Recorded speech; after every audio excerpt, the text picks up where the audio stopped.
Je m'appelle Sylvia Marat, je suis CFO, membre de direction des Forces Motrices Valaisannes et à ce titre, je couvre les finances, l'informatique et l'infrastructure.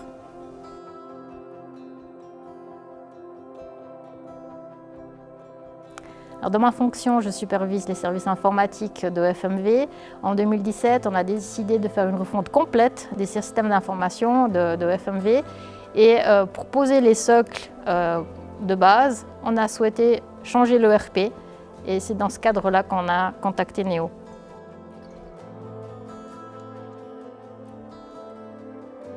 C'était notre volonté d'être paré pour la transition énergétique, le changement au niveau du secteur avec une potentielle ouverture de marché, donc un développement des activités. Et pour pouvoir accompagner le métier dans ce changement, on souhaitait pouvoir offrir des services et une application informatique qui puisse y répondre, raison pour laquelle on a choisi SAP pour son innovation et sa capacité au changement.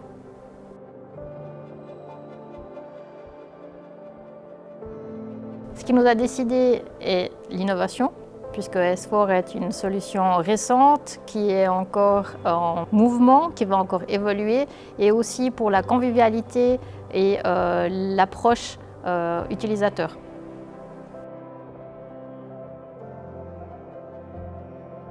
Le premier critère était les connaissances de la branche, donc du secteur énergétique. Nous sommes une branche extrêmement complexe.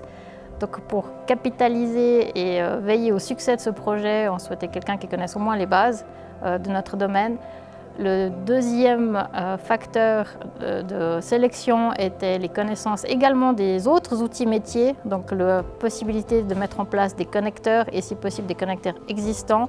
Et le troisième critère de sélection était de choisir un partenaire sur le long terme qui puisse nous accompagner dans les développements futurs.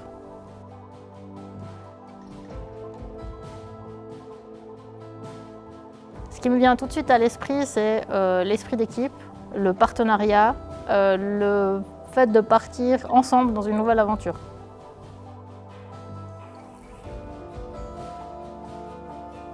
Un planning extrêmement ambitieux, puisqu'on est parti en février 2019 avec le choix de l'intégrateur, avec objectif d'avoir un go live en janvier 2020.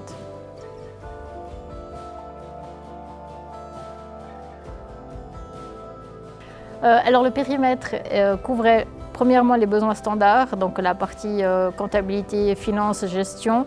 Ensuite les besoins spécifiques énergétiques, avec notamment la mise en place de SAP Cloud Analytics. Et la partie ressources humaines, gestion du personnel avec SuccessFactors.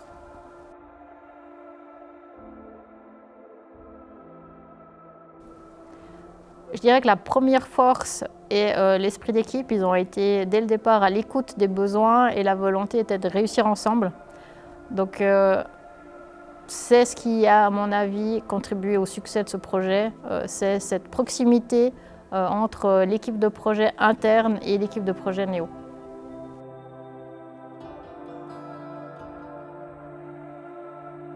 Alors, le plus gros challenge est la réservation des ressources internes, puisque c'est un projet extrêmement demandeur en termes de ressources internes, mais également en termes de ressources vers l'intégrateur. Également prévoir des backups, puisque sur 10 mois, les demandes sont extrêmement concentrées. Et le deuxième risque qu'il faut maîtriser, c'est la partie financière.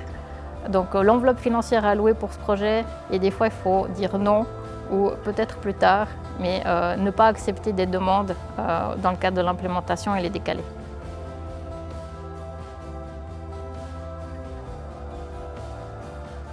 Alors le planning initial de 10 mois a été respecté, donc on a bien réalisé le Go Live le 6 janvier 2020.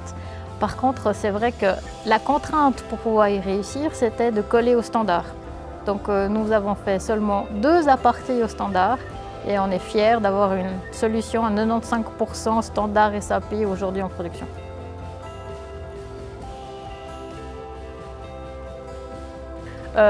On a eu des équipes extrêmement ouvertes, désireuses d'apprendre, donc à l'écoute des besoins. On a senti que cette aventure était une aventure pour les deux côtés.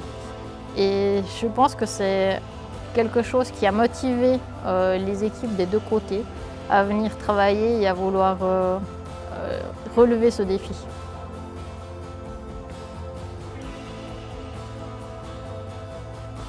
Merci Néo.